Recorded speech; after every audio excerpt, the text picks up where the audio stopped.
The hour of truth. We want to talk about the story of a man called Stamatis Moraitis. This very man in 1976 was diagnosed of cancer, and the medical experts then told her in the US, medical experts then told him that he had 6 to 9 years, like 6 to 9 months to live, after which he was going to die. But now, this man haven't heard that one. He said, no problem. And they went to many places, and they told him the same thing. So he said, okay. The man was from Greece. The man said burial in US was costlier than it was then in Greece. So he decided to relocate to his town. He stayed in his town in Greece. That's his own country. And his town is called Ikaria. He went back there and stayed there. He now began to draw closer to his God, and some of the pieces of advice given to him in the hospital, like eating healthily, that's all those stuff, that things you try not to westernize your diet. So he began to live, change his diet, began to bring in what we call lifestyle modifications. And in the process, something occurred. This very man planted a garden, started going to church and other stuff. He lived positively, believing that, yes, God created his body and something could happen. The same God that created his body when there was nothing like him, that the same God could change it. Along the line, it was changed. That man didn't die within the time medical expert told him. He stayed for the next 45 years. In fact, there was a video that BBC had with him, about 3 minutes video, that's interview that they had with him. And after all this period, he went back to go and, tell those people, those medical experts that told him that he was more or less that he was going to die. Those people had died. So what are we trying to make out from there? The Igbos give their children a particular name, Madabuchi. What it means is that man cannot be God. Man can only say things based on what he knew, but it's only God that takes the final decision. So what am I trying to say? Now, this reminds me of the story of King of Assyria called Sennacherib in the Holy Bible. Now, Sennacherib is one of the strongest kings of Assyria. Please don't confuse Syria with Assyria. Assyria was one of the world powers, one of the world powers. During the time of Assyria, the next world power was Babylon. And according to extra biblical history, in 689, that is 689 BC, then Assyria conquered Babylon and became the only known world power. And the King Sennacherib was so strong, extremely strong. In fact, he was the one that expanded and rebuilt Nineveh and made Nineveh the capital.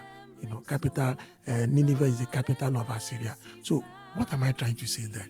Now, if you go to the book of Isaiah chapter 10 verse 5, God said that Assyria is the rod of his anger, the rod of God's anger. So God is using Assyria more like, if the people of his own people, the people of Israel, if they refuse to obey him, then what would God do? God will just use Assyria to deal with them. They will have no other option. They will call on God and say, God, please come and assist us, come and do this. They will retrace their steps. That's why he said in that Isaiah chapter 10 verse 5, that, O Assyria, the rod of my anger, the staff in your hand is my indignation. So God was using Assyria to deal with his own people. At that time there were 2 kingdoms. We have the northern kingdom, that's the kingdom of Israel, that the capital was Samaria. Then we have the southern kingdom, that the capital was, it's called Kingdom of Judah. Then the capital was in Jerusalem, as at this time, Sennacherib. Now, if you go to the book of 2 Kings, chapter 18, verse 12, in that place, there was an incident that happened there. The incident that occurred there was the king of Assyria came and defeated the northern kingdom of Israel. That is Israel. And that 2 Kings 18:12 said, because of their sin. It was because of their sin God allowed this thing to occur. So most times what you are passing through in life, retrace your steps. If once you are still dining with the devil, you are making yourself vulnerable for attacks, But now, because King Sennacherib conquered Israel and took them into captivity, he thought he was going to do the same thing to another man of God called Hezekiah. If you go to that 2 Kings chapter 18 from verse 1, he tells you about Hezekiah, that Hezekiah was doing something that was good before God. In fact, he respected God, he did everything, he obeyed his commandments. So when Sennacherib decided to come, since he had taken their brothers, that is the northern kingdom of Israel, then he wanted to come and take the southern kingdom of Judah. Now, but Hezekiah, a man of God, was the king of Judah. He wanted to do to them what he did to Israel. At that point, what happened?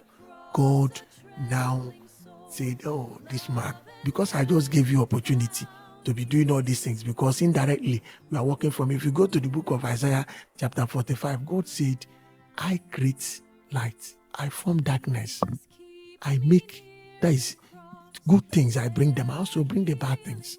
You understand? So most times what we are passing through, God may be using it as a way of bringing you closer to him.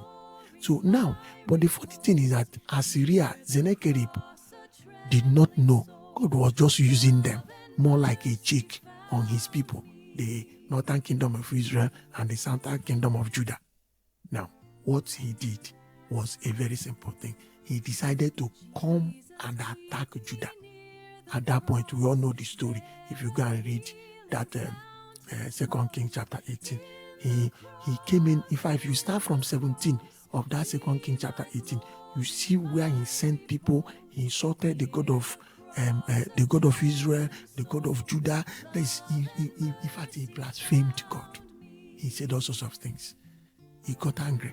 In fact, people that met his messengers when they came to Jerusalem, they were not begging them. I don't know whether you've been in a situation whereby somebody was insulting you, kept on insulting you. In fact, you are not begging the person, I beg. You are not talking about the insult. You are not begging the person, I beg.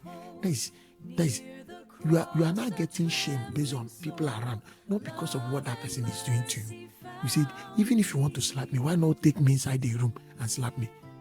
The messengers from Hezekiah were begging the messengers from Sennacherib, please, can you speak to us in Syria? At least these people here could only understand Hebrew, but they could not understand Syria. Can you speak with us? At least let it be that we are communicating, but people by the side could not hear. They said all sorts of things. Just go and read that 2 Kings chapter 18. So why am I saying this? That's God told Isaiah to go and tell Hezekiah at that time. You see it in Isaiah chapter 37, verse 33. God said, don't fear that man. Though he may think he's a world power, but he will not. God said, I will defend this city by myself. I will defend this city by myself. God did it at that point. The Sennacherib was so proud that God said, look, I won't even send an angel. I don't want to hear any mistake. I will defend that Jerusalem by myself. That man will not step his foot here. And apart from that, I will make sure that I will kill that man, not you, so that his people will not say, yeah, you don't kill our people, we are coming back for war. Now, he's saying, I'm going to kill him by his own blood. And God did it. What did God do? God brought a rumor to Sennacherib. Sennacherib went back to his country. As he went back to his country, leaving the kingdom of Judah, he went back. While he went back, he was murdered by his own son in 681 BC. Some accounts will tell you he ruled from 705 to 681 BC. Then other accounts will tell you he ruled from 722 to 683 BC. But we just know it's within that period. You understand? So what am I trying to, why am I bringing this thing?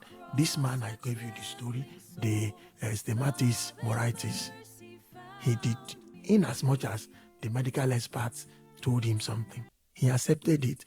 They told him about lifestyle modification. They told him about dietary modification. He applied it. He returned to his own country because there is what we call blue zones. The blue zone, there were 5 countries that were classified under blue zone. This blue zone, these are countries where people live about 10 years longer than any other place. And the countries include California, Costa Rica, Italy, Japan, then you talk about Greece. So his own island, that man, Stemmatis Moraitis, his own island is under this blue zone. It's called a carrier in Greece. He returned there where people were not subjected to environmental hazards, air pollution and all those things. The man lived positively. Some of you today have been told, stop taking alcohol by your doctor, but you are still taking them and you are tempting God. The same God that you are putting all sorts of Bible, the same Bible told us, be submissive to all authorities. There is also medical authority. Please watch out the next video and make sure that you like, you subscribe, you comment, and you share for others to join us in this word of truth. Thank you. See you in the next video. Thank you once more. Be my glory, my repose, near the cross a trembling soul, love and mercy.